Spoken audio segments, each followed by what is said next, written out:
Hoy vamos a comenzar una nueva serie. El nombre de esta serie es ¿Cómo prosperar en tiempos de recesión?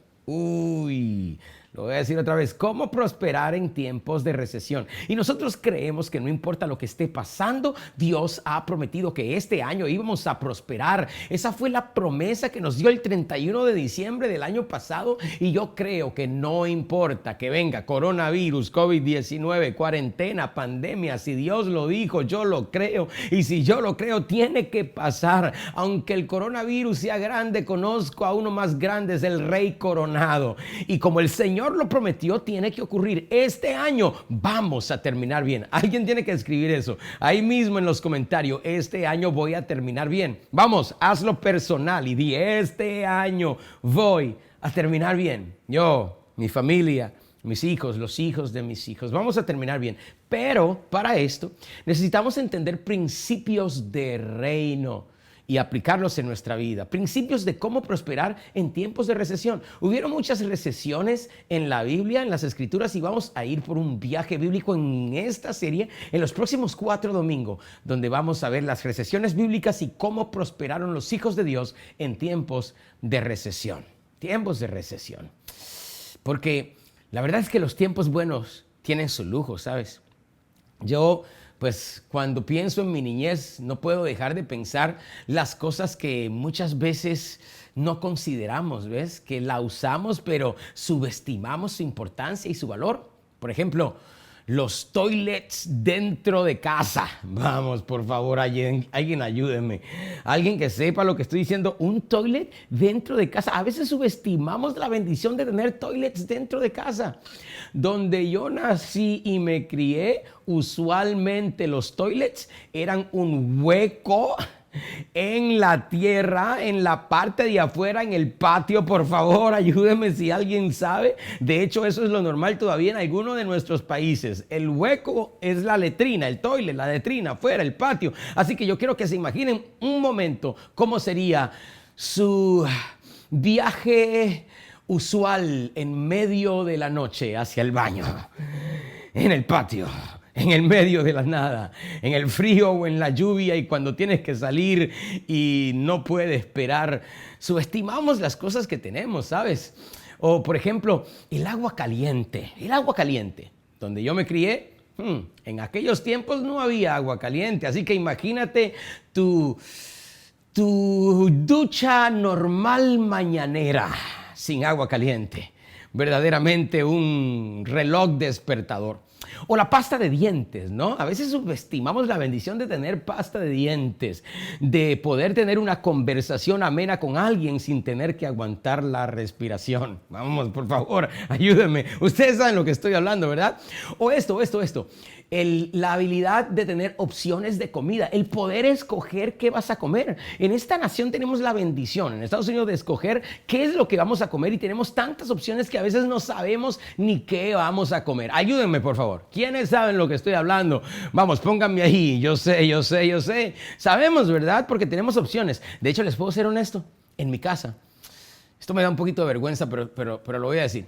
En mi casa, todos los días cocinamos. Cada comida cocinamos 2 veces. ¿En serio? ¿Cómo así, pastor? Bueno, cocinamos una comida para mí, para mi esposa, y otra comida para los niños. Parece una locura, pero es la verdad. Cocinamos 2 veces.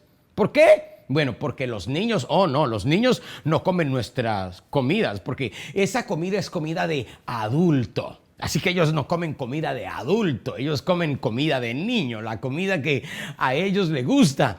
Cuando yo era niño también habían 2 opciones. Habían: o te comes la comida de adulto o no comes. Comida de adulto o no hay comida. Esas eran las opciones que yo tenía. Pero la verdad es que subestimamos, señores, lo que nosotros tenemos hoy, y después nos quejamos de tanta bendición. El lujo de los buenos tiempos. Bueno, hoy vamos a visitar a mi profeta favorito, el profeta Elías. Y el profeta Elías está en malos tiempos. Y es en malos tiempos que se recuerdan los lujos de los buenos tiempos. Él está en una recesión, en una sequía que ha causado un serio problema financiero mundial. Y esta sequía fue causada por la idolatría de las naciones. Como que suena un poquito parecido a lo que estamos viviendo, ¿verdad? ¿Le suena parecido a alguien? Y no digo que Dios haya mandado el coronavirus o la pandemia o nada de esto, pero ciertamente Dios, siendo el Dios de todo, tiene control de todas las cosas. Y si ocurrió es porque Dios lo permitió así. Y si Dios lo permitió así es porque Él sabe que no hay nada como la crisis que pueda hacer a los seres humanos ir de rodillas. Así que vamos a ir y vamos a visitar a nuestro profeta favorito en Primera de Reyes, capítulo 17, versículo 8 al 16. Acá tenemos una declaración, así que háganla conmigo, levanten su mano derecha. Y esta declaración dice: esta es la palabra del Señor, yo la creo, la recibo y la concibo en el nombre de Jesús. Dice así: luego llegó a Elías una palabra de Jehová que decía: levántate, vete a Sarepta de Sidón y vive allí. Ahí le he dado orden a una mujer viuda que te sustente. Entonces él se levantó y se fue a Sarepta. Cuando llegó a la puerta de la ciudad, había allí una mujer viuda que estaba recogiendo leña. Elías la llamó y le dijo: te ruego que me traigas un poco de agua en un vaso para que beba. Cuando ella iba a traérsela, él la volvió a llamar y le dijo: te ruego que me traigas también un bocado de pan en tus manos. Ella respondió: vive Jehová tu Dios, que no tengo pan cocido, solamente tengo un puñado de harina en la tinaja y un poco de aceite en una vasija. Ahora, recogía 2 leños para entrar y prepararlo para mí y para mi hijo. Lo comeremos y luego nos acostaremos a morir. Luego nos moriremos. Santo Dios. Verso 13. Elías le dijo: no tengas temor. Ve y haz como has dicho, pero hazme con ello primero una pequeña torta cocida debajo de la ceniza y tráemela. Después la harás para ti y para tu hijo, porque Jehová Dios de Israel ha dicho: la harina de la tinaja no escaseará, ni el aceite de la vasija disminuirá hasta el día en que Jehová haga llover sobre la faz de la tierra. La viuda fue e hizo como le había dicho Elías, y comieron él, ella y su casa durante muchos días. No escaseó la harina de la tinaja, ni el aceite de la vasija menguó, conforme a la palabra que Jehová había dicho por medio de Elías. Gracias, Señor, por esta palabra. Gracias porque tocarás a todos los que están conectados. Úsame, oh Dios. Usa mi boca y mis palabras como un instrumento, como una espada de doble filo que puede entrar hasta el corazón, hasta los huesos, Señor. Que puedas hablarnos y manifestarnos en el destino que has prometido para nosotros. Tu palabra es la semilla que, implantada en el huerto de nuestro espíritu, dará fruto, más fruto y mucho fruto. Lo creemos en el nombre poderoso de Jesús. Amén. Y así como el profeta llegó a Sarepta para declararle la palabra a la viuda, como profeta de Dios, yo llego en este día para declararte una palabra que está establecida en 3 acciones: ve afuera, ver arriba, verlo hecho. Esa es la palabra: ver afuera, ver arriba, verlo hecho. Ese es el título de esta primer parte de la serie Cómo prosperar en tiempos de recesión. Ver afuera, ver arriba, ver lo hecho. Aquí en esta historia hay 2 narrativas importantes. Está primeramente la narrativa del profeta Elías, y tenemos que entender el contexto para poder comprender lo que Dios nos está diciendo y lo que nos está enseñando, porque si pasó con Elías, puede también pasar con nosotros. Ok, ¿qué pasa con Elías? Una vez más, Elías está en medio de una gran recesión mundial. No hay nada que comer, no hay dinero, todo está cerrado. Hay una gran recesión que fue causada por una sequía, y la sequía fue causada por la idolatría del pueblo. Dios literalmente cerró los cielos por causa de la idolatría. Pero lo interesante de esta historia es que el profeta mismo, siendo justo delante de Dios y teniendo a Dios en su corazón, es uno de los que está sufriendo en medio de la recesión. ¿Qué hacemos cuando nosotros, los justos, cuando los que creemos en el Señor, Señor. Tenemos que sufrir porque Dios ha pasado juicio a la tierra y todos estamos sufriendo, incluyendo el justo. Yo tengo una palabra de esperanza y de bendición para ti, que si estás sufriendo en este tiempo, no te preocupes, porque si estás en su palabra y en su justicia, el sufrimiento será solamente un tiempo, y aunque el llanto dure toda una noche, el gozo viene en la mañana. Llorando van los que llevan las semillas, pero volverán con regocijos trayendo su cosecha. Yo declaro en el nombre de Jesús que los justos florecerán como la palmera, crecerán como leva en el Líbano, van a ser establecidos en la casa de Dios, en lo que Dios ha dicho. Aunque haya sequía, nosotros vamos a florecer. Pero definitivamente no podemos tapar el sol con un dedo. Tenemos que ver que realmente aún nosotros, aunque tenemos la fe de que vamos a florecer, tenemos que pasar por momentos difíciles. Y Elías estaba pasando, como todo el mundo, por un momento muy serio. No había llovido por alrededor de 3 años en la tierra. Todo estaba seco, no había nada. ¿Y qué problema? Porque la sequía había causado una recesión. Entonces, cuando hay algo que causa otra cosa y no sabemos qué de los dos es peor, no sabemos ni siquiera por qué orar o cuál atacar primero. Como que suena parecido, ¿verdad? Porque tenemos un problema con un virus hoy que está causando una recesión mundial. Entonces los líderes gubernamentales no saben ni siquiera qué hacer. Ok, ¿en dónde me enfoco? O abro la nación para que la gente comience a trabajar porque tenemos un serio problema de recesión financiera para entonces atacar la parte financiera, o mantengo la nación cerrada porque tenemos por el otro lado un virus que fue el que creó en primera instancia este momento de recesión financiera. ¿Qué hago? Y nosotros como cristianos, ¿qué hacemos? ¿Por qué oramos? ¿Qué atacamos primero, el virus o la recesión? Entonces Elías estaba en la misma condición. A causa de la sequía había una gran recesión en la tierra. ¿Y ahora qué hacemos?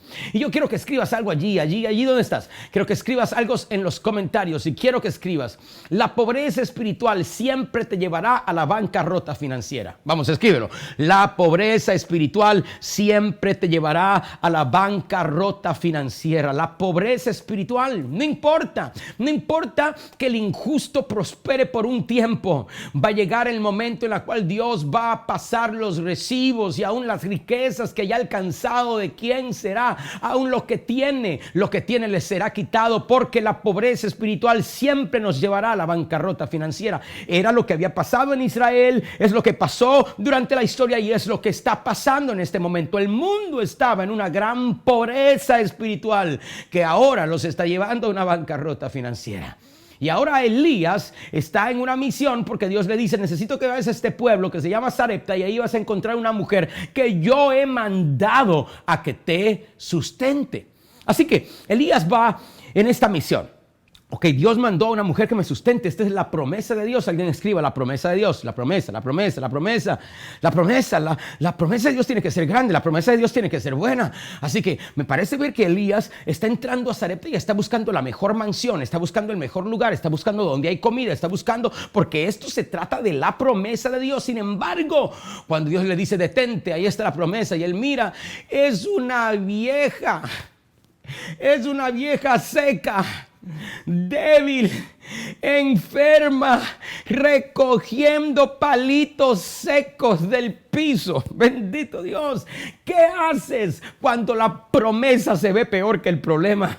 ¿Qué haces cuando Dios te ha prometido algo y a primera instancia lo ves y dices: uy, no, pero yo prefiero quedarme con el problema que entrar en esta promesa? ¿Qué hacemos? Esta es la incógnita ahora del profeta Elías, que está viendo a esta anciana, y Jehová está diciendo que por medio de esta anciana Dios me va a traer la prosperidad, la bendición, me va a sostener. Bueno, pero hay que creerle al Señor. Así que él se acerca a la anciana, pero la anciana también tiene su narrativa, porque ella es la segunda narrativa de esta historia. Ella es la segunda parte importante de la historia. ¿Cuál es la narrativa de la anciana? Bueno, primeramente, esta viuda, su vida entera ha sido destruida. ¿Por qué? Porque es que está en medio de una recesión. El problema de nosotros es que leemos la Biblia y muchas veces no podemos ver los detalles que están allí y entender que esto que le está ocurriendo a la anciana no le ocurrió de la noche a la mañana. Todo poco a poco comenzó a ocurrir en su vida. ¿Qué fue lo primero que pasó? Dejó de llover. Al dejar de llover, los ríos comenzaron a secarse y ella comenzó a ver poco a poco cómo los ríos se secaban. Poco a poco comenzó a ver cómo las vacas se morían porque la grama que antes era verde ahora es marrón oscuro. Después de marrón oscuro se pusieron amarilla. Después de amarilla se secaron y murieron. Ahora no hay vaca, ahora no hay hierba, ahora no hay río. Quiere decir que no hay vegetación, no hay animales. Como no hay vegetación y no hay animales, tampoco hay comida. Y poco a poco comenzó a ver a sus vecinos cómo los sacaban en bolsas de cuerpos desde su casa. Comenzó a ver en las noticias cómo la gente a su alrededor comenzó a morir. Pero esperen, hay más, porque una cosa es cuando tú ves que la gente se mueren, los niños están muriendo en África. Una cosa sí te parte el corazón, sí dices: Señor Dios, ayúdame, bendice para mandar dinero. Una cosa es ver cómo la gente está sufriendo en Haití, en República Dominicana, en el sur de la Patagonia. Pero otra cosa es cuando el sufrimiento ha venido a tocar la puerta de tu casa. Están quemando un muerto en las esquinas de Tulcán y Cristóbal Colón. O sea, lo están quemando en la basura.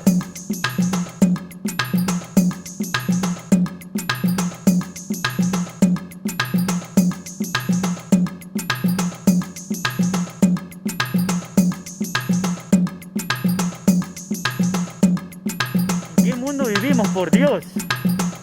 Y no se pronuncian, nadie.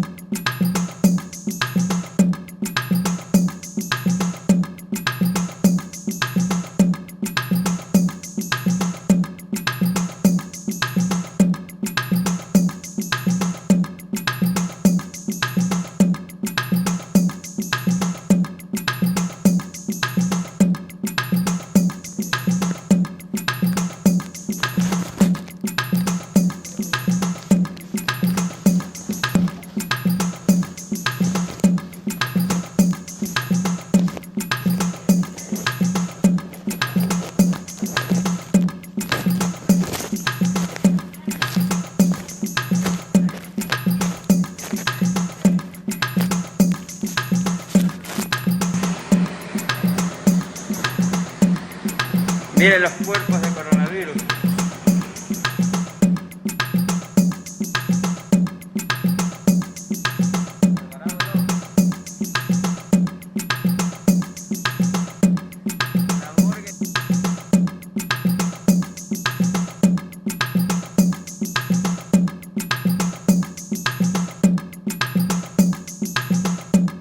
Por eso es que la Biblia dice que es mejor dar que recibir, porque yo prefiero estar en una posición de dar a otros que están en necesidad, a una posición de estar en necesidad de tal manera que tenga que recibir. Una cosa es cuando mandas: vamos a orar por ellos, aquel vecino está mal, vamos a orar por él, aquella nación necesita, vamos a orar por ello. Pero otra cosa es cuando el problema ha venido a tocar la puerta de tu casa y tú no estás preparado para el problema. Porque la Biblia dice que esta era una viuda, señores. Quiere decir que no solamente los vecinos murieron, su esposo, el amor de su vida, su esposo, el que ella había dicho al frente de un altar: hasta que la muerte nos separe. Su esposo, el cual tenía los planes de vivir siempre, su esposo también había muerto. La muerte vino a tocar la puerta de su casa y de su familia. ¿Qué haces cuando estás viendo alrededor lo que está ocurriendo, pero nunca piensas que lo que ocurre afuera va a ocurrir en tu casa? Pero de momento te tocan la puerta y eres tú parte de los números. ¿Qué ocurre cuando la crisis ha llegado aún a tu casa? Cuando la crisis está dentro de tu hogar. Señores, yo tengo unos 18 años casados, así que entiendo un poquito de las mujeres. Y sé que las mujeres tienen algo especial. Tú puedes tocarle el carro, puedes tocarle el dinero, puedes hacer lo que sea, pero no le toques sus hijos. No me toques mi hogar, no me toques mi marido.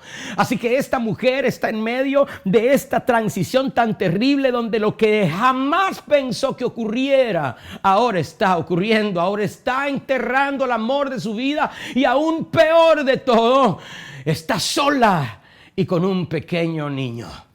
Esa es la narrativa de la segunda persona. Ella vio poco a poco como los supermercados fueron cerrando. Ella vio poco a poco como las tiendas iban cerrando. Escuchaba las noticias de cómo ya no había nada que comer a causa de la gran crisis mundial. Sabía el número de los muertos que había habido en Sarepta. Pero ese pueblo es interesante. Comencé a escribir, comencé a buscar, escribir Sarepta en Google y comencé a leer acerca del pueblo y me doy cuenta que ese pueblo era un pueblo fenicio. Era de los fenicios. ¿Qué significa esto? Me di cuenta en los fenicios cuando estudiaba que los fenicios son los que inventaron el alfabeto, señores, para poder escribir antes de los griegos, antes del latín, antes de todo. El alfabeto más antiguo conocido es el alfabeto fenicio. Quiere decir, señores, que en Sarepta había gente culta, habían gente poderosa y yo estoy seguro que esta mujer no era cualquiera. Esta mujer en sus tiempos era rica, en sus tiempos era poderosa, en su tiempo tenía un nombre, en su tiempo tenía su buena casa y su buena comida, pero cuando vienen los tiempos difíciles, aquello que un día fue bueno solamente se convierte en el lujo de una memoria que llega a ti como recuerdo, una memoria y un suspiro, porque lo que había ya no está, la riqueza ya no está, y si aún estuviesen las riquezas, ¿qué hago con dinero cuando no puedo comprar vida? ¿Qué hago con dinero cuando no puedo ni siquiera comprar comida que comer? Pues no hay comida en la calle, no hay vegetación, no hay agua, no hay alimento, no hay nada. ¿Qué hago con una casa cuando no la puedo vivir y con un carro cuando no le puedo echar gasolina? Esa es la narrativa de esta mujer.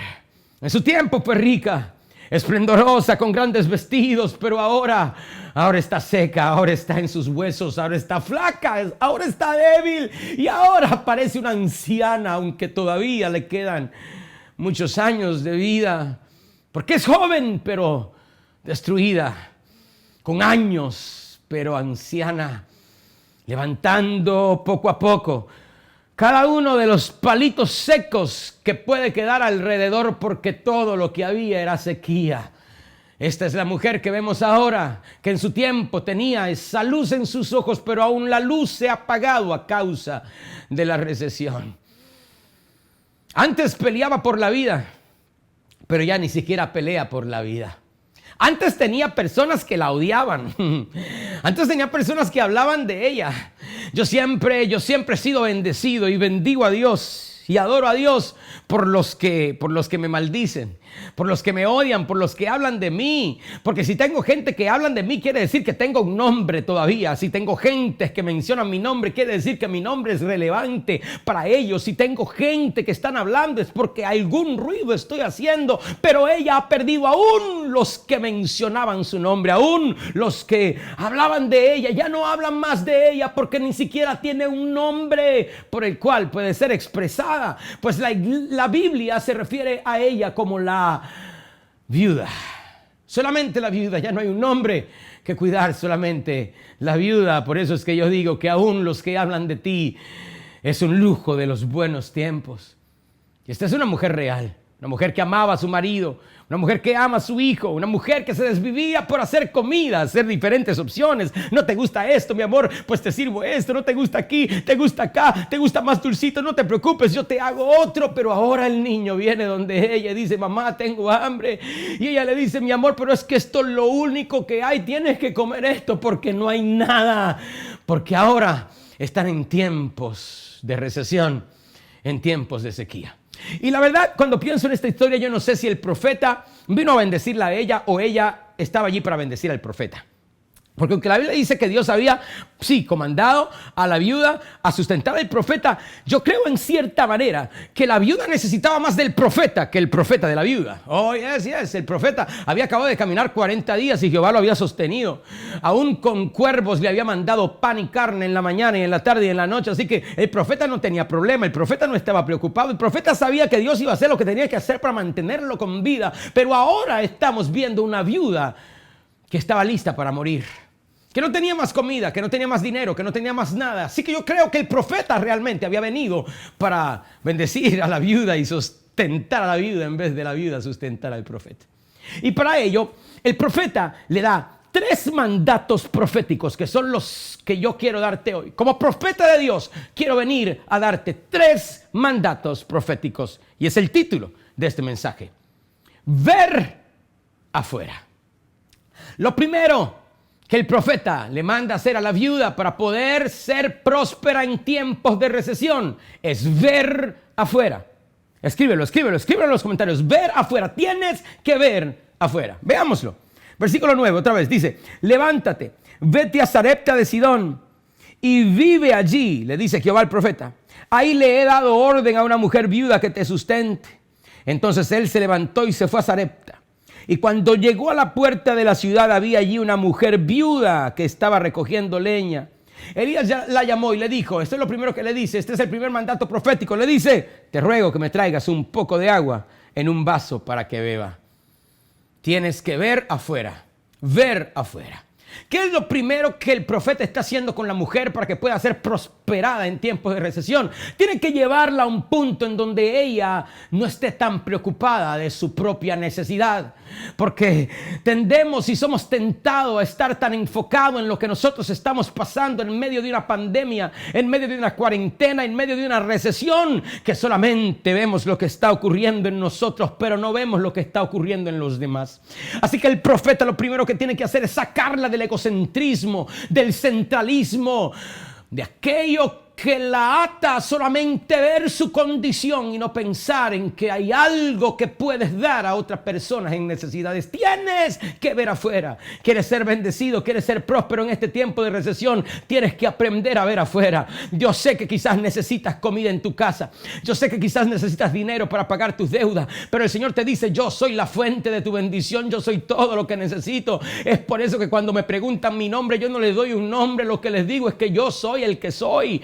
¿Por qué yo soy el que soy? Porque un nombre, un solo nombre no me hace justicia. Yo soy pan para el hambriento, yo soy agua para el sediento, yo soy vida para el muerto, yo soy fuerza para el débil. Yo soy el que soy, yo soy lo que necesitas ser cuando necesites que yo sea. Por lo tanto, no te preocupes tanto en tu propia necesidad. Te bendeciré para que tú puedas ser una bendición a otros. Tienes que salir de estar mirando tus propias cosas para ver afuera. ¿Qué puedo hacer hoy para sustentar a otros, para bendecir a otros? Por eso es que en nuestra iglesia H2O estamos viendo afuera. Sí, hay necesidades adentro, en mi propio hogar hay necesidad, pero ¿sabes qué? Yo quiero ver afuera. ¿Cómo puedo, con lo poco que tengo, bendecir a otros? Con la poca agua que tengo, sostener a otro y poder saciar la sed de otro que está en necesidad. Porque cuando hago eso, activo la bendición de Dios sobre mi vida. El profeta ha sido enviado para decirle a esta mujer, no vas a morir, vas a ser bendecida. Pero lo primero que tienes que hacer es ver afuera. Vamos, escríbelo, ver afuera, ver afuera, ver afuera. Dios quiere bendecirte, pero tienes que ver afuera. Y es por eso que ahora estamos dando 40 compras más a 40 familias, alrededor de 800 artículos que estamos comprando con nuestro propio bolsillo, con nuestro propio dinero, con el dinero con el cual tú ofrendas, diezmas. Estamos bendiciendo a otros, no solamente acá en Miami, sino allá en Filadelfia, en Phoenixville, estamos dando alimento. Los hijos están levantando y creyendo al Señor que para poder ser prósperos, pero en tiempos de pandemia, en tiempos de recesión, tenemos que salir de la mirada introspectiva y egoísta de lo que nosotros mismos necesitamos para poder ver afuera y ayudar a otros. Y para esto el profeta le dice, mujer, ¿qué te parece si me traes un poco de agua en un vaso para que beba? Claro que si la mujer hubiera sido cualquier otra mujer, le hubiera dicho, ¿qué te pasa? 1, tú eres hombre. 2, tienes 2 piernas muy buenas. Veo que como que caminaste mucho. Estás muy fuerte, el río está allí, yo soy una mujer sola y débil, vete tú a buscar tu agua, ¿qué te pasa? Tú sabes todo lo que yo pasé para ir a buscar esa agua, tú vete y busca la tuya. Pero la bendición es que la mujer no tenía ese tipo de corazón y por eso fue que Dios la escogió para que no muriera en el tiempo de recesión, porque aunque tenía las manos vacías, tenía el corazón lleno. ¡Qué bendición! Que aunque tengas la nevera vacía, puedas tener lleno el corazón. Así que la mujer salió de su propio sufrimiento para traerle el agua al profeta y darle del agua sin quejarse, sin remordimiento. Le dio su poca agua que tenía, porque tu milagro, Señor, tu milagro está no en lo que has perdido. Dios sabe lo que has perdido. Sí, es verdad lo que has perdido. Pero tu milagro no está en lo que has perdido. Tu milagro está en lo que todavía te queda. Ese es un buen lugar para escribir en los comentarios. Así que el profeta le dijo, tienes que ver afuera. Pero lo segundo que tienes que hacer es ver arriba. ¿Quieres ser próspero en tiempo de recesión? Tienes que ver arriba. Veámoslo. El versículo 11 dice, cuando ella iba a traerle el agua, él la volvió a llamar y le dijo, te ruego, pero esperen. Vamos, escríbelo, pero esperen. Hay más. Te ruego, que me traigas también un bocado de pan en tus manos. Ahí sí tuvo que decir algo. Ahí sí que se le cayeron las habichuelas. Ahí sí que le tuvo que decir, profeta, mira, un momentito, mira, tú me pediste el agua, yo fui, busqué el agua, estoy cansada, como quiera te lo doy, pero ahora como que me estás pidiendo demasiado. ¿Sabes por qué? Porque es que yo tengo un poquitito de harina en mi tinaja y un poquito de aceite para hacer una torta para mí y para mi hijo y luego acostarnos a morir. Yo veo dos cosas aquí. Primeramente, la viuda sabía lo que tenía hasta el último centavo. Yo siempre he dicho que cuando tú sabes todo lo que tienes es porque no tienes nada. Cuando tú sabes todo lo que tienes hasta el último centavo es porque estás limpio. Ya no te queda mucho. La anciana sabía todo lo que tenía. La anciana sabía lo que le había quedado. Y la anciana sabía que después de lo que tenía no había más nada y solamente era para acostarse a morir. Entonces ella estaba en modo de muerte, en modo de morir. Ya había perdido las esperanzas, ya no le quedaba nada, pero Dios estaba a punto de hacer un milagro con lo poco que le queda.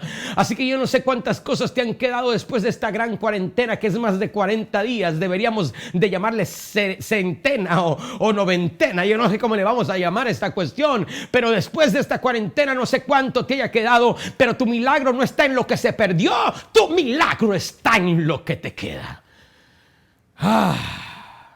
Pero ¿qué hacer cuando has perdido las esperanzas? Cuando te queda poco, pero ya no hay esperanza. Es como la gente que comenta en el video de la profecía que se ha hecho viral, ¿verdad?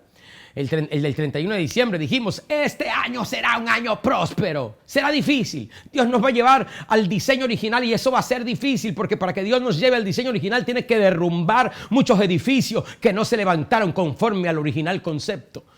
Así que Dios nos llevará al diseño original y será difícil, pero será un año próspero. Y la gente dice, este es un falso profeta porque mira, está el coronavirus. ¿Cómo va a haber prosperidad este año? Y qué fuerte, qué triste, que estamos ni siquiera en la mitad del año y ya ellos perdido la esperanza. Están como la viuda de Sarepta, están en modo de muerte. No vamos ni por la mitad del año, ya dicen, perdimos el año, lo perdimos todo. Pero yo quiero hablarle a unos cuantos locos de fe que están por allá afuera, que creen que ni siquiera estamos a mitad del año y que Dios va a hacer cambiar esto y que mientras otros pierdan, nosotros ganaremos. Mientras otros retrocedan, nosotros avanzaremos. Mientras otros se den por vencidos, nosotros nos mantendremos de pie. Porque si Dios lo dijo, yo lo creo. Y si yo lo creo, tiene que pasar. Pero la mujer estaba en modo de muerte. ¿Cuán bajo tienes que ir para estar en modo de muerte? Le dijo, yo solamente tengo esta torta. Voy a comer. Voy a hacer esta tortita para mí, para mi hijo y luego acostarnos a morir. Pero ahí es cuando el profeta le dice, mira, está bien que tú hayas visto afuera. Está bien, gracias por el agua. ¿Vistes afuera? Está bien, está muy bien. Pero tienes que ahora ver arriba. ¿Ver afuera? Segundo punto, ver arriba. Quiero que lo veas aquí conmigo. Una vez más, versículo 11. Cuando ella iba, le volvió a pedir el pan. Y después que ella le dijo todo lo que había perdido, que se iba a acostar para morir, mira lo que dice en el versículo 13. Elías le dijo, no tengas temor, ve y haz como has dicho, pero hazme con ello primero, esa es la palabra clave. Alguien ponga primero, alguien escriba primero ahí en los comentarios, primero. Pero hazme primero una pequeña torta cocida debajo de la ceniza y tráemela. Después la harás para ti y para tu hijo. Lo que el profeta le está diciendo es, está bien que salgas afuera, que veas las necesidades de otro, que puedas ayudar al pobre porque activas mucha bendición cuando ayudas al necesitado. Pero en tu bendición de ayudar a los necesitados, no te olvides, dice el Señor, de ver arriba y ponerme primero. El reino de Dios tiene que ser primero. Qué lindo que estés mandando el dinero a Puerto Rico y a Honduras y a Guatemala y en México porque tienes allá necesitados y tu familia y todos los demás. Es una bendición ver afuera de tu necesidad, pero el Señor te dice, aunque veas afuera y ayudes a los demás, no te olvides de ponerme primero. No te olvides que el diezmo es importante. ¿Qué es el diezmo? Es la primera décima parte de lo que has ganado, no importa cuánto has ganado. Pero yo quiero que tú notes que no es la segunda, no es la tercera, no es la quinta, es la primera. Es de lo primero, es lo primero que haces con lo que entras. ¿Por qué? ¿Necesita Dios tu dinero? ¿Necesitaba Dios el pan de esta anciana? Yo creo que no. Porque cuando Dios mandó para que hubiese comida al profeta, mandó cuervos con pan y carne en la mañana y en la tarde y en la noche. Si tenía que mandar más cuervos, no habría problema en hacerlo. Dios no necesitaba su harina, ella necesitaba de Dios. Y muchas veces creemos que Dios necesita de nuestro dinero cuando nos pide el primer 10% de lo que ganamos. Señor, ¿pero por qué me estás pidiendo? ¿Necesitas tú mi dinero? No, mi hijo, yo no necesito tu dinero. Tú necesitas esta bendición. ¿Cuál bendición? La de poner a Dios primero. ¿Por qué? Porque activas un concepto. ¿Cuál concepto? Poned primeramente el reino de Dios y su justicia, y todas las demás cosas vendrán por añadidura. Cuando ponemos a Dios primero, activas este principio. Lo primero determina el resto. Entonces Dios dice, no es que yo necesite tu dinero, pero tú necesitas mi bendición. Cuando me pones primero, todo lo que viene después de mí será bendecido. Cuando me das el 10%, tu primer 10%, el 90% que te queda, harás más con un 90% bendecido que un 100% que no tiene mi bendición. Y el Señor te dice, quiero que me creas y quiero que actúes en esto. Ponme primero y verás la añadidura. ¿Qué es añadidura? Añadir es poner sobre algo que ya está. Añadir son cosas que no son necesarias. Un segundo carro en tu marquesina es añadidura. Sí. Comida que escoger es añadidura. Un buen aire acondicionado es añadidura. No se necesita para sostenerte, para sustento, pero lo que el Señor te quiere decir es que yo no solamente te voy a dar para que sobrevivas, te voy a dar para que tengas más que suficiente. Pon primeramente el reino de Dios y su justicia y las demás cosas vendrán por añadidura. Así que no es suficiente ver afuera, tienes que ver arriba. Poner a Dios primero. Mujer, gracias por el agua, pero yo quiero que me hagas primero una torta para mí. Y vas a ver que Dios va a activar el principio de multiplicación y verás para ti, para tu hijo. Pero la prioridad es importante para que veas a Dios moverse a tu favor. Dios lo hará por ti, pero tienes que primeramente ver afuera, ver arriba y por último, verlo hecho. Verlo hecho. Versículo 15. Esa fue la tercera parte de este mandato profético. Mira lo que dice. La viuda fue e hizo lo que le había dicho Elías. La viuda fue e hizo. La viuda fue e hizo lo que le había dicho. ¿Sabes cuál es el gran problema de mucha gente? Que solamente escuchamos, pero no hacemos. Vamos. Pero esperen, hay más. Solamente escuchamos de Dios, escuchamos del profeta, ponemos algo en el corazón y nuestra excusa es, bueno, voy a orar en eso. Pero ¿qué es lo que tienes que orar si Dios mismo te lo dijo? ¿Le vas a preguntar algo a Dios que ya te ha dicho? Vamos, por favor, salgamos de esas excusas locas. Si ya Dios te dijo que lo hagas, ¿por qué tienes que orarle otra vez a Él? Por eso es que Dios no te está contestando, porque es innecesario que le preguntes algo que ya Él te dijo. Y el problema es que escuchamos, pero no lo hacemos. Así que el profeta le está diciendo a esta mujer, es bueno que tú salgas de ti, ver afuera. Es bueno que pongas prioridades, ver arriba, pero también tienes que verlo hecho. Lo que yo te digas, tienes que verlo hecho. Tienes que hacer lo que escuchas. Y la viuda hizo como le había dicho Elías, y esto es lo que pasó. Y comieron él ella y su casa durante muchos días. No escaseó la harina de la tinaja, ni el aceite de la vasija menguó, conforme a la palabra que Jehová había dicho por medio de Elías. Y yo quiero profetizar que en tiempos de recesión Dios hará lo mismo contigo. Ni tu aceite ni tu harina escaseará, y la pérdida de otros será tu ganancia. Prepárate para prosperar en tiempos de recesión, pero para ellos tienes que ver afuera, ver arriba y ver lo hecho. Escuchar de Dios no es suficiente. Escuchar prédicas, escuchar palabra, ver videitos en YouTube, conectarte con el Zoom no es suficiente. Tienes que hacerlo. Solo hazlo. En inglés dicen just do it. Es el símbolo de Nike, ¿verdad? Anuncio no pagado. Alguien debiera de poner el símbolo de Nike ahí y decir solo hazlo. Just do it. Recientemente le cambié las baterías a las alarmas de humo que hay en casa, ¿verdad? Y seguramente a usted le ha pasado. Molesta altamente cuando una batería se está gastando, porque esa cosa comienza a pitar. ¡Putum! Creo que no lo estoy haciendo bien, pero es algo así. ¡Putum! O peor. Y todo el día está en esa cuestión. ¡Putum! Y tú estás durmiendo y ¡putum! Y vas al baño. ¡Putum! Y estas cosas, estas benditas alarmas de humo en mi casa estaban todo el bendito día y la noche con eso. Pero ¿sabes qué? Cuando yo pensaba en cambiar la batería, yo pensaba en buscar la silla, treparme, sacar la batería, desconectar. Eso es demasiado. Tenía demasiado vagancia y pues no lo hacía. Y pasó una semana, 2 semanas, 1 mes, 2 meses y esa cosa... A veces ya casi ni la escuchaba porque me estaba acostumbrando a vivir en desespero. ¿Sabes lo que estoy hablando? ¿Alguna vez te has acostumbrado a vivir en ansiedad y ya ni siquiera lo notas mientras te está matando lentamente? Porque hay algo que tienes que hacer y no lo haces. Y ahí estaba yo, 3 meses pasaron y la bendita cosa... Y grababa un video para la iglesia, hacía... y salí en el video, hasta que un día recientemente me cansé de esa cuestión y dije voy a cambiarle la bendita batería, la alarma de humo esa. Busqué una silla, me monté en la silla, agarré la alarma de humo, agarré la batería, la cambié y la puse y yo dije wow, esto era tan fácil.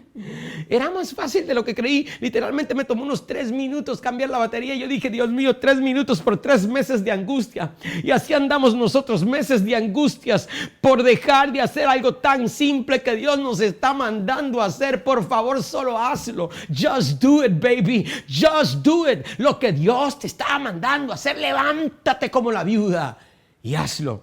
La viuda lo hizo y activó la unción de multiplicación. Y mientras activa la unción de multiplicación, dice que ni la harina ni el aceite escaseó hasta que volvió a llover sobre Israel. De hecho, ella activó una bendición generacional. Porque después, días después de todo esto, de que comenzó a llover, de que las cosas volvieron a la normalidad, el hijo que se le muere. Santo Dios, no se murió en la recesión, no se murió en la sequía y ahora se me muere. Ahora se me muere cuando está lloviendo, cuando hay vacas, cuando hay comida. Ahora se me muere.